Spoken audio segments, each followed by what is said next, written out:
میں بہت ہی ادب و احترام کے ساتھ درخواست کرتا ہوں نمونہ اسلام حضرت مولانا اسلام الحق صاحب عرف اسجد میاں صاحب دامت برکاتہم العالیہ سے، جو سفر کی صعوبت کو برداشت کر کے آئے اور آج اس بستی میں آپ نے تشریف لا کر ہم سب کو خوشیاں عطا فرمائی۔ آپ کو دعوت دیتے ہوئے کہوں گا کہ دلوں میں جستجو بڑھتی ہے اور تنویر ہوتی ہے، دلوں میں جستجو بڑھتی ہے اور تنویر ہوتی ہے، سبھی مردہ دلوں کی زندگی تحریر ہوتی ہے۔ دلوں میں جستجو بڑھتی ہے اور تنویر ہوتی ہے، سبھی مردہ دلوں کی زندگی تحریر ہوتی ہے، اور دلائل جب بھی دیتے ہیں تو عقلیں دنگ رہتی ہیں۔ ہمارے شیخ کی کچھ اس طرح تقریر ہوتی ہے۔ حضرت مولانا اسلام الحق صاحب نستغفره ونؤمن به ونتوكل عليه ونعوذ بالله من شرور أنفسنا ومن سيئات أعمالنا، من يهده الله فلا مضل له ومن يضلل فلا هادي له، ونشهد أن لا إله إلا الله وحده لا شريك له، ونشهد أن سيدنا ومولانا محمدا عبده ورسوله. قال تبارك وتعالى: أعوذ بالله من الشيطان الرجيم، بسم الله الرحمن الرحيم. لقد كان لكم في رسول الله أسوة حسنة. وقال رسول الله صلى الله عليه وسلم: الخلق عيال الله، فأحب الخلق إلى الله من أحسن إلى عيالها، أو كما قال عليه الصلاة والسلام. آج آپ کے سرکار گڑھ کے اس گاؤں میں حضور اقدس صلی اللہ علیہ وسلم کی زندگی کے حالات، آپ کی سیرت مبارکہ اور آج ہمارے سماج میں جو بگاڑ پیدا ہو گیا ہے، اس تعلق سے آپ نے یہ جلسہ منعقد کیا۔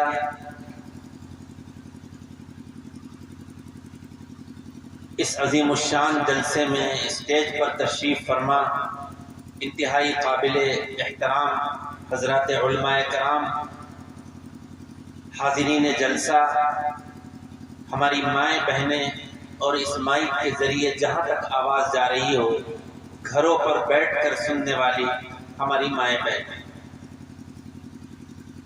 کوئی لمبی گفتگو نہیں ہوگی۔ سب سے پہلے تو ایک بات سمجھ لیجئے کہ اس طرح کے یہ جلسے، اس طرح کا یہ فنکشن، اس طرح کا یہ پروگرام رکھا کیوں جاتا ہے، اس کی ضرورت کیا پڑتی ہے۔ اگر یہ پروگرام نہ ہو، اس طرح کا یہ فنکشن نہ ہو، تو پھر اس کے کیا نقصانات ہوں گے۔ ظاہر ہے ہم اور آپ سب جانتے ہیں کہ اس گاڈ نے، اس اللہ نے، اس بھگوان نے ہم کو دنیا میں بھیجا کیوں ہے۔ خود قرآن یہ بات کہتا ہے کہ اللہ نے، جس کو ہم گاڈ کہیں، بھگوان کہیں، ایشور کہیں یا اللہ کہیں، اس نے ہم کو دنیا میں بھیجا ہے اپنی بندگی کے لیے۔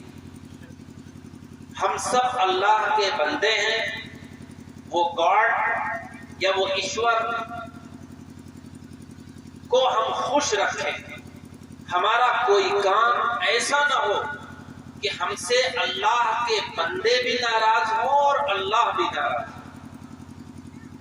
اب یہ ایک مختصر سی زندگی ہے، شارٹ سا یہ ہمارا ایک پیریڈ ہے، نہ معلوم کب اللہ کا بلاوا آ جائے اور ہمیں اس دنیا سے جانا پڑ جائے۔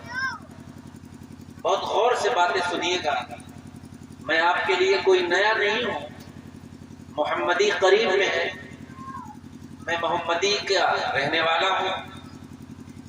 وہاں کی ایک معمولی ذمہ داری عیدگاہ اور جامع مسجد کی امامت کی ہے، اس لیے لوگ پیش امام محمدی کے نام سے بھی جانتے ہیں، لیکن ایک میں بہت ہی معمولی ادنا آدمی ہوں۔ آپ حضرات سے جو تعلق اور محبت ہے اس تعلق پر میں پروگراموں میں جاتا ہوں۔ یہیں پر ایک بات اور سمجھتے چلیے، دنیا میں جتنے بھی انسان رہتے ہیں وہ کسی بھی دھرم سے ان کا تعلق ہو، کسی بھی جگہ کے رہنے والے ہوں، سب سے پہلے ہم انسان ہیں۔ انسان ایک عربی کا لفظ ہے، انسان ایک عربی لینگویج کا ایک شبد ہے جس کو ہم ہندی میں شبد کہیں۔ اگر اس کا ٹرانسلیشن اردو یا ہندی میں کیا جائے تو انسان کا مطلب ہے ایک دوسرے سے محبت، ایک دوسرے سے تعلق، ایک دوسرے کے دکھ درد میں شریک ہونا، ایک دوسرے کی مدد کرنا، کسی کی مصیبت کو دور کرنا، کسی کے آنسوؤں کو پوچھ دینا، کسی کو قرض کی ضرورت پڑے تو دے دینا۔ اس میں یہ نہیں دیکھنا کہ یہ مسلمان ہے یا ہندو ہے۔ ظاہر ہے اگر ہم مسلمان گھر میں پیدا ہو گئے تو مسلمان ہو گئے، اور اگر ہم کسی ہندو بھائی کے گھر میں پیدا ہو گئے تو ہندو ہو گئے، لیکن سب سے پہلے ہم انسان ہیں۔ جب ہم یہ سمجھ رہے ہیں کہ ہم انسان ہیں، اور میں آپ کو ہسٹری جو کے تعلق سے ایک باتیں بتانا چاہتا ہوں، اور آپ نے سنا بھی ہوگا کہ دنیا میں، اس پورے ورلڈ میں، اس دنیا میں اس ایشور نے، اس گاڈ اور اللہ نے دنیا میں جو پہلا انسان بھیجا ہے وہ لندن میں نہیں بھیجا، ترکی میں نہیں بھیجا، آسٹریلیا میں نہیں بھیجا، بلکہ وہ آپ کے اس ملک ہندوستان میں۔ میں تو یہ کہتا ہوں کہ یہ ہمارا ملک، دنیا میں بہت سے ملک میں خود گیا ہوں، لیکن جیسا کہ ایک شاعر نے کہا تھا، سارے جہاں سے اچھا ہندوستان ہمارا، ہندی ہے ہم وطن ہے ہندوستان ہمارا۔ تو اس ملک سے انسانیت شروع ہوئی ہے، اور میں یہ اپنا میسج اور اپنا پیغام صرف مسلمانوں کے بیچ میں نہیں، بلکہ ہم کو اگر یہاں کے ڈی ایم اور کپتان صاحب بھی بہت سی میٹنگوں میں بلاتے ہیں، محمدی کی تھانے میں یا تحصیل میں جو میٹنگیں ہوتی ہیں اس میں بھی مجھے بلاتے ہیں، میں وہاں بھی یہ میسج دیتا ہوں کہ ہم سب سے پہلے انسان ہیں۔ تو جب انسان ہیں تو اگر ہمارا کوئی ہندو بھائی ہمارے گاؤں میں رہتا ہے، ہماری بستی میں رہتا ہے، تو اگر اس کو بھی ضرورت پڑے تو ہم اس کی بھی مدد کریں۔ ہمارے دل میں اس کے لیے نفرت نہیں ہونا چاہیے۔ ہمارا دھرم اسلام اس کی اجازت نہیں دیتا کہ ہم کسی ہندوستان کے رہنے والے اپنے ہندو بھائی سے، عیسائی سے، یہودی سے نفرت کریں۔ بلکہ جب میں نے قرآن کی آیت پڑھی ہے، اس آیت میں کیا پیغام ہے، کیا میسج ہے؟ اللہ نے فرمایا تم سب کے لیے، تم سب کے لیے، دیکھیے اس میں مسلمان کا لفظ نہیں ہے آیت میں، ہمارے علماء غور کریں۔ اللہ نے فرمایا تم سب کے لیے، یعنی پوری دنیا میں رہنے والے انسانوں کے لیے اللہ کے رسول میں ایک عمدہ آئیڈیل اور نمونہ ہے۔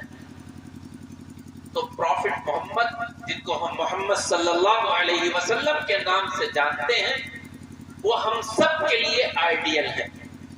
جب وہ ہم سب کے لیے آئیڈیل ہیں تو میں آپ کو بتاتا چلوں کہ صرف نماز میں وہ ہمارے آئیڈیل نہیں ہیں کہ جیسے آپ نماز پڑھتے تھے ویسے ہم نماز پڑھیں، صرف روزے اور زکوٰۃ اور حج میں ہی آئیڈیل نہیں ہے، ورنہ قرآن یہ کہتا، بلکہ جب محمد صلی اللہ علیہ وسلم ہم سب کے لیے آئیڈیل ہیں تو ہمیں یہ دیکھنا ہوگا کہ مکہ مکرمہ میں محمد صلی اللہ علیہ وسلم نے کس طرح زندگی گزاری، ان کو کیسے ستایا گیا، کیا کیا گیا، لیکن اس کے بعد بھی جب موقع ہوا تو انہوں نے معاف کر دیا۔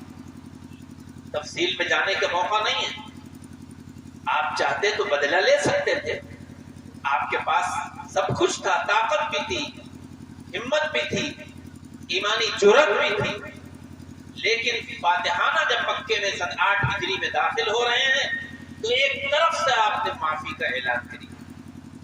تو کیا محمد صلی اللہ علیہ وسلم کی زندگی ہمارے لیے اس مسئلے میں آئیڈیل نہیں؟ پھر اس کے بعد ہم یہ دیکھیں کہ محمد صلی اللہ علیہ وسلم کے پاس جب کوئی کافر ہمارا کوئی ہندو بھائی آتا تھا تو آپ اس کو عزت سے مسجد میں بٹھاتے تھے، اس کے خاطر تواضع کرتے تھے، اس کے ساتھ قاعدے سے بات کرتے تھے. بلکہ علماء جانتے ہیں قرآن کے یہ واقعہ 30ویں پارے کے جنہوں نے ترجمہ پڑھا ہے انہوں نے یہ پڑھا ہوگا اور یہ سنا ہوگا کہ ایک مرتبہ حضور اقدس صلی اللہ علیہ وسلم کچھ کافروں کو سمجھا رہے تھے، کچھ اچھی باتیں بتلا رہے تھے. اتنی دیر میں عبداللہ بن مکتوم ایک نابینا صحابی آتے ہیں. تو آپ مسلمان ہیں عبداللہ بن مکتوم، اور غور کریے گا، لیکن آپ اس وقت ان کو روک دیتے ہیں کہ بھائی ہم اس وقت تو ان لوگوں کے بیچ میں بیٹھ کر کچھ اچھی باتیں، کچھ دین کی باتیں، کچھ ایمان کی باتیں ہم کر رہے ہیں، تو میرے اپنے ہو.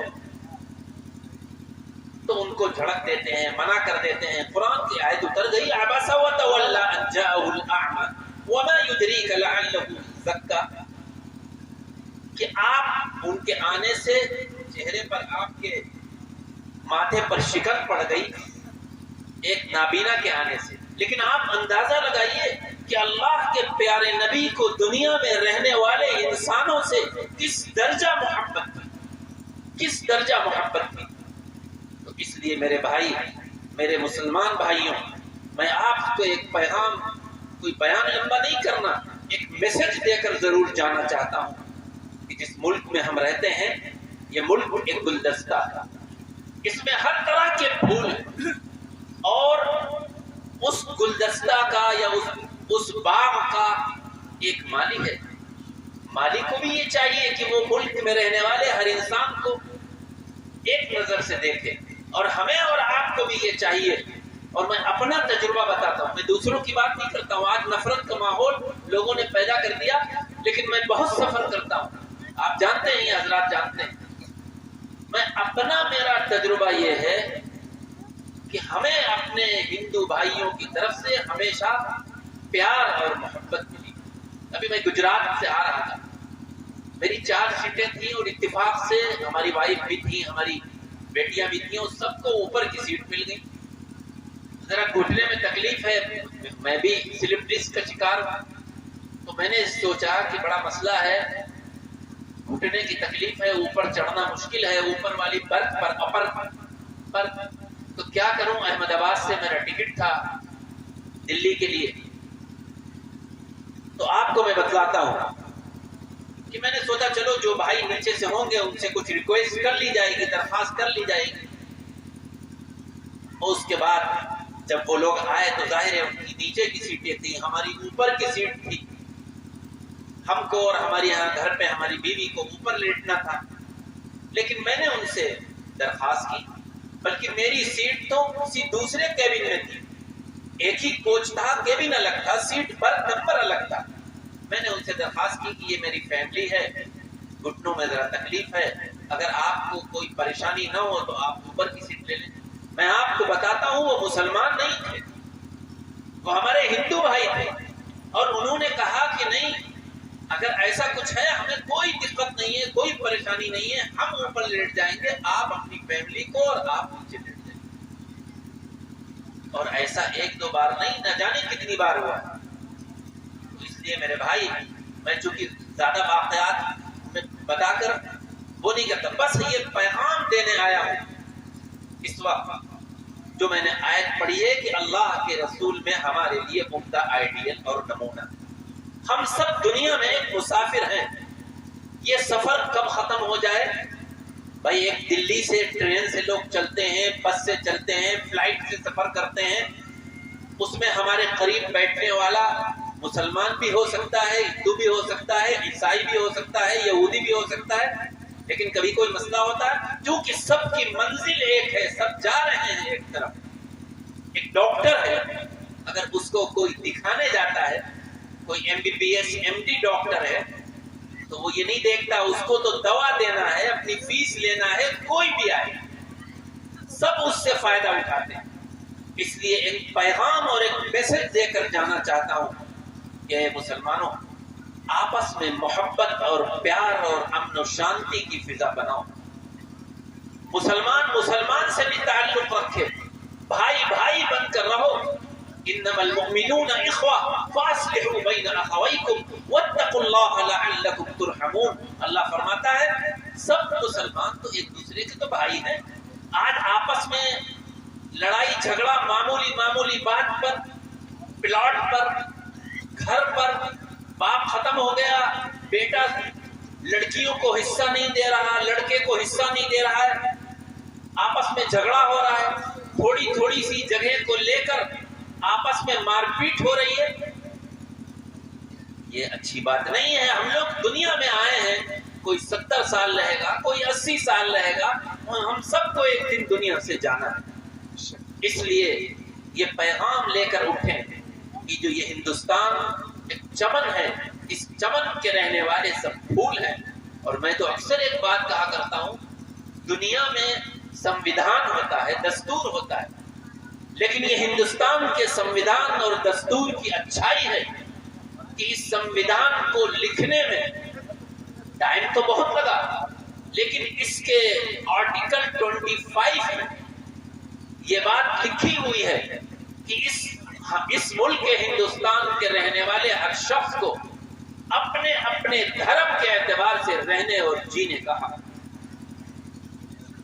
بھائی کوئی گرجا گھر جا رہا ہے، کوئی مندر جا رہا ہے، کوئی مسجد جا رہا ہے، سب کو پورا ادھیکار ہے کہ وہ اپنے گرو کو خوش رکھے۔ یہ چیز یہ ہندوستان کے سمویدھان کی خصوصیت ہے۔ یہ جمہوری ملک ہے اور اس جمہوریت کو ہم کو حق دیا گیا ہے۔ اس لیے میرے بھائی، میرے عزیز، میرے دوست، جب مذہب اسلام اس کی اجازت نہیں دیتا کہ کوئی شخص کسی کو مارے، تو وہ اس کی اجازت کہاں سے دے گا کہ کوئی مسلمان کسی کو مارے؟ قرآن کی آیت مجھے یاد آئی، اللہ نے فرمایا من قتل النفس بغیر نفس او فساد فی الارض فکأنما قتل الناس جميعا ومن احیاها فکأنما احیا الناس جميعا۔ قرآن کیا کہتا ہے؟ اور سے سنیے، قرآن کہتا ہے، اللہ کا کلام ہے، اللہ کی کتاب ہے کہ جس شخص نے کسی کو بھی مارا، لفظ مسلمان نہیں ہے قرآن میں، من قتل نفسا، کسی کو بھی مارا، کسی کو مارا چاہے وہ کسی بھی دھرم سے تعلق رکھتا ہو، اگر کسی نے کسی کو مارا ہے یا بگاڑ پیدا کیا ہے تو سمجھ لو اس نے پوری دنیا کی انسانیت کو ختم کر دیا ہے۔ وہ سب کچھ ہو سکتا ہے لیکن انسان نہیں ہو سکتا۔ تو ہمیں انسان بننا ہے اور ہمیں ایک امن و شانتی کا پیغام لے کر آئے ہیں۔ اس لیے میں اکثر ایک بات کہا کرتا ہوں کہ تنہائی میں بھی اور مائک پر بھی کبھی کوئی بھڑکاؤ بیان جس سے لوگوں کو دلوں میں دوری ہو وہ نہ کریے، بلکہ ایسی بات کریے کہ جو بکھرے ہوئے دل ہیں، دو دل جو آپس میں ملے ہوئے نہیں ہیں، وہ مل جائیں۔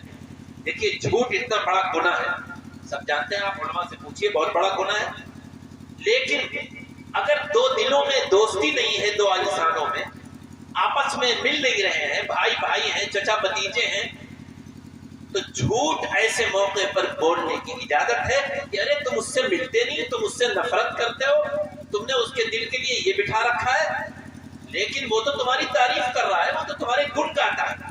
اب دیکھیے یہ جھوٹ ہے، لیکن اس کی اجازت ہے، کیوں؟ اس لیے میرے بھائی، اللہ نے آپ کو جو یہ دماغ دیا ہے، یہ اس لیے دیا ہے کہ اچھا سوچیں، اچھی پلاننگ کریں، کسی کی مدد کریں۔ جب بارش ہوتی ہے تو سب کے کھیت اور سب کے گھروں میں ہوتی ہے، وہ یہ دیکھ کر نہیں ہوتی کہ فلاں گھر میں اور فلاں کھیت میں مجھے جانا۔ اس لیے میرے بھائی، میرے عزیز، سڑک بنائی گئی ہے، سب لوگ اس پر چل کر اپنی منزل پر پہنچتے ہیں۔ اس لیے پیار اور محبت کے ساتھ ہم اپنی دنیا میں زندگی گزاریں۔ مجھے ایک بات یاد آ گئی، حضور اقدس صلی اللہ علیہ وسلم نے ایک موقع پر فرمایا تھا، ایک جنازے کو دیکھ کر جنازہ نکلا تو آپ نے فرمایا وجبت، واجب ہو گئی. پھر اس کے بعد جنازہ ایک نکلا، پھر آپ نے فرمایا وجبت، واجب ہو گئی. تو صحابہ نے پوچھا کہ یہ بات نہیں سمجھ میں آئی، اے اللہ کے رسول، ایک جنازے کو دیکھ کر آپ نے یہ فرمایا جنازہ یعنی جس کا انتقال ہو جائے، جو ختم ہو جائے، اس کی ارتھی کو، اس کی پلنگ کو لے کر جب جاتے ہیں اسی کا نام جنازہ، اردو میں جنازہ کہتے ہیں. تو آپ سنیے غور سے اس واقعے کو، اور اس کے بعد اپنا ٹٹولیے دل کے ہم کون ہیں. حضور نے فرمایا کہ جب یہ سب دنیا سے ختم ہو گیا، جا رہا ہے، تو سب یہ کہہ رہے تھے کہ بڑا اچھا آدمی تھا، بڑا افسوس ہوا کہ یہ دنیا سے جا رہا ہے. آپ نے فرمایا اس کے لیے جنت واجب ہے. اگر دنیا سے جانے کے بعد آپ کی لوگ تعریف کریں، آپ کے گن گائیں، آپ کے اخلاق کے، آپ کے ویوہار کے، آپ کی بول کے، تو یہ سمجھ لیجئے کہ آپ جنتی. اور اگر آپ نے دنیا میں فساد برپا کیا، دوسرے کو برا بھلا کہا، اپنی بیٹیوں کا، اپنی بہنوں کا حق مارا، تو یاد رکھیے آپ چاہے کتنا بھی پیسہ آپ کے پاس ہو جائے، چاہے بھی کتنے بڑے عہدے پر ہو جائیں، لیکن دنیا سے جانے کے بعد لوگ کہیں گے چلو اچھا ہوا یہ چل دیا، یہ انتہائی برا آدمی تھا.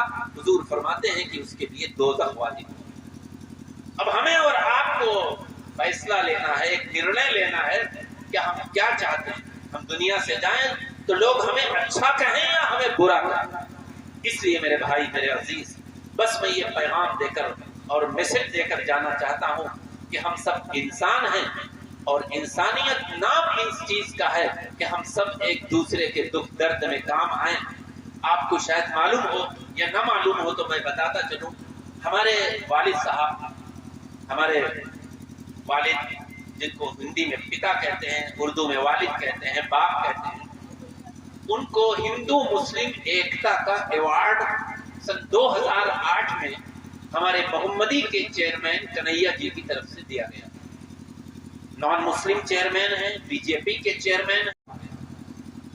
ان کے انتقال میں کتنی بھیڑ تھی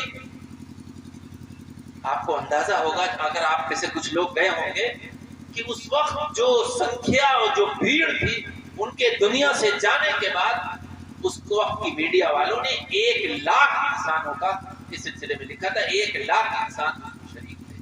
اور آپ کو مزید یہ بتاتا چلوں کہ محمدی کی کوئی دکان، چاہے وہ مسلمان کی ہو اور ہندو بھائی کی ہو، کوئی دکان اس دن کھلی نہیں تھی. ہمارے یہاں 350 ہندو بھائی وکلا ہیں، 35-40 مسلمان وکلا ہیں. تحصیل بن گئی. ایس ڈی ایم محمدی کا، اس وقت کے ایس ڈی ایم محمدی کا ڈی ایم کے یہاں ایک میٹنگ طے تھی. ڈی ایم صاحب نے وہ میٹنگ اپنی جو ہے پوسٹ پون کر دی، اور خود ڈی ایم صاحب، کپتان اس وقت کی جو موجود تھی وہ، اور سارے ادھیکاری محمدی کے، ہمارے تھانے کا پورا اسٹاف، سب ان کے انتقال میں موجود. ایک مونگ پھلی بیچنے والے کا ٹھیلا نہیں لگا تھا. آخر کیا بات تھی کہ ایک مسلمان دنیا سے جا رہا ہے. لیکن ہمیں یاد ہے کہ جب میں جنازے سے چل رہا تھا تو ہماری ہندو عورتیں اور ہندو بھائی کہہ رہے تھے کہ ایک مہان انسان آج ہمارے بیچ سے چلا گیا. تو آخر یہ محبت لوگوں کے دل میں ان کے لیے کیوں تھی؟ صرف اس لیے تھی کہ فساد کی کوششیں ہمارے یہاں بھی کی گئی. گندے جانور کا گوشت مسجد میں رکھا گیا، عیدگاہ میں رکھا گیا، جامع مسجد محمدی میں دستی بم رمضان کے مہینے میں پھینکا گیا، روزے والی مسجد میں قرآن جلائے گئے. لیکن ہمارے والد، ہمارے پتا جی ہمیشہ یہ کہتے تھے کہ جس نے یہ کیا ہے وہ مجرم ہے. وہ دھرم، جس دھرم کا وہ ماننے والا ہے، اس دھرم کے انسان مجرم نہیں. اس لیے بسوں کو پھونکنا، جام لگانا، لوگوں کو برا بھلا کہنا، بھائی ایک مسلمان اگر غلط کام کرے تو سارے مسلمان نہیں خراب. ایک ہمارے کسی شخص نے کوئی غلط کام کیا، آپ جانتے محمدی میں 2 دن ہولی ہوتی ہے اور جگہ نہیں ہوتی. ہمارے یہاں 2 دن ہولی ہوتی ہے اور دونوں دن دھمار نکلتی ہے. دوسرے دن دھمار نکل رہی تھی، 2007 کا واقعہ ہے، مجھے اچھی طرح یاد ہے. دوسرے دن دھمار نکل رہی تھی، اور دھمار نکلنے پر لوگوں کو نہیں پتا، باہر سے ایک پیشنٹ آیا ہمارے حکیم جی کو دکھانے، تو کچھ لوگوں نے رنگ ڈال دیا، ان کی گاڑی کے شیشے کو کھول لڑکے سے تھے. اب جب وہ میرے محلے میں آئے تو ایک آفت ہو گئی کہ ارے یہ دیکھو ان کے اوپر ہولی کا رنگ پڑ گیا. ہمیں یاد ہے ہمارے والد صاحب نے فوراً ایس ڈی ایم محمدی کو فون کیا اور کہا کوئی مسئلہ نہیں ہے, جس نے ڈالا ہے چلو وہ ٹھیک ہے, لڑکے ہیں بیچاروں کو نہیں پتا تھا, آنے والے کو بھی نہیں پتا تھا کہ محمدی میں 2 دن ہولی ہوتی ہے, اس لیے ہم کوئی ہنگامہ کچھ نہیں کرتے. ایک فساد جو ہو سکتا تھا وہ ایک معمولی سی بات پر رک گیا. میں یہ پیغام دینا چاہتا ہوں کہ جس طرح ہمارے بڑوں نے کیا ہے آج ہم کو بھی یہی کرنا ہے. اس لیے میرے بھائی ہم سب مل جل کر محبت اور پیار کے ساتھ ایک دوسرے کے ساتھ رہیں, ایک دوسرے سے ملاقات کریں. یہ ہمارے ملک کی خوبصورتی ہے. میں پاکستان گیا, ابھی پاکستان میں میری رشتہ داری ہے. اب میں گیا 2011 تو وہاں میں کیا بتاؤں, پڑوس کا ملک ہے. آپ کہیں گے مجھے کہنے میں کوئی حرج نہیں. ہمارے والد صاحب پتا جی 2002 میں گئے اور انہوں نے پاکستان میں ایک تقریر کی. کیا آپ کے لیے صحیح ہے؟ کیا آپ کشمیر کو اپنے ملک کا ایک حصہ سمجھتے ہیں جبکہ کشمیر ہندوستان کا ایک حصہ ہے, پاکستان کا حصہ نہیں. اور یہ تقریر انہوں نے وہاں پر ڈرے نہیں, وہاں کی یہ ملک ہندوستان کا ایک حصہ ہے, آپ اس کو محفوظہ کشمیر کہہ رہے ہیں. اور آپ جب بمباری کرتے ہیں تو اس میں ہر طرح کے لوگ ختم ہوتے ہیں, مسلمان بھی ختم ہوتے ہیں, ہمارے ہندو بھائی. تو کیا دھرم اسلام اس کی اجازت دیتا ہے؟ تو میرے بھائی میں نے یہ بات اس لیے کہہ رہا ہوں کہ آج اس چیز کی ضرورت ہے کہ ہم مل جل کر آپس میں رہیں, آپس میں اپنے مسائل حل کریں, ایک دوسرے سے محبت کریں. اگر بھائی کا حصہ ہے تو بھائی نہ مارے, کسی سے قرض لیا ہے تو اس کو واپس کرے. چرس, افیم, گانجا اس طرح کی چیزوں سے اپنے آپ کو بچائیں, چوری سے اپنے آپ کو بچائیں اور اپنے بچوں کی تربیت ایسی کریں کہ بچوں سے کہیں کہ بڑوں کا ادب کرو, چھوٹوں کے ساتھ مہربانی کرو, جھوٹ مت بولو, رشتہ داروں سے تعلق رکھو, سب کی عزت کرو. کسی بھی دھرم کا ماننے والا ہو, کہیں کبھی ہو, اس کا احترام کرو. اگر آپ اس کی پرورش کریں گے تو آپ دنیا سے چلے جائیں گے. آنے والی نسل کے اندر اخلاق ہوگا, محبت ہوگی اور وہ پسند کرے گا کہ ہاں دنیا میں ہمارے باپ ہم کو یہ سمجھا کر گئے تھے, وہ یہ کہہ کے نہیں گئے تھے کہ فلاں سے تعلق نہ رکھنا, فلاں رشتہ دار کے ہاں نہ جانا, بلکہ وہ ہمیں اچھی باتیں سمجھا کے گئے تھے. اللہ نے آپ کو جو اولاد دی ہے بیٹا یا بیٹی کی شکل میں, یہ امانت ہے. اس امانت کے ساتھ امانت داری یہ ہے کہ آپ اس کو دین کی تعلیم دیں, اچھی تربیت کریں, اچھے اخلاق سکھائیں, بڑوں کا ادب سکھائیں, چھوٹوں کے ساتھ مہربانی کا ہے. اگر کوئی مار دے تو ضبط اور صبر کا دامن ہاتھ سے نہ چھوڑیں, بل سے کہیں کہ برداشت کر لو. بس یہی پیغام ہے. جو حدیث پڑھی تھی اس میں بھی یہی پیغام ہے. اللہ کے پیارے نبی نے فرمایا الخلق عیال اللہ, دنیا کی تمام مخلوق, حتیٰ کی تمام مخلوق میں یہ گائے, بیل, بھینس, چڑیاں اور تمام دنیا کے انسان یہ اس گاڈ اور اس اللہ کا کنبہ ہیں. اور حضور فرماتے ہیں کہ اللہ نے فرمایا کہ جو اللہ کے کنبے کے ساتھ اچھا برتاؤ کرے گا وہ ہم میں سب سے اچھا ہے. جب قرآن یہ کہہ رہا ہے, اللہ کے پیارے نبی کا فرمان یہ کہہ رہا ہے کہ یہ سب گاڈ کا اور ایک ایشور کا کنبہ ہے, اپنے کنبے کے ساتھ تو سب اچھا برتاؤ کرتے ہیں, اچھی طرح سے پیش آتے ہیں. بس ہمیں بھی یہی کرنا چاہیے کہ ہم اپنے کنبے کو سمجھ کر سب کے ساتھ اخلاق سے پیش آئیں, میل محبت سے رہیں, لڑائی نہ کریں. اس طرح اگر رہیں گے تو جب ہم دنیا سے جائیں گے تو لوگ کہیں گے بڑا اچھا آدمی تھا جو دنیا سے چلا گیا, روئیں گے, گر گڑائیں گے. اللہ تبارک و تعالیٰ ان تمام باتوں پر کہنے والے کو بھی اور سننے والوں کو عمل کی توفیق نصیب فرمائے. وآخر دعوانا ان الحمد للہ رب العالمین.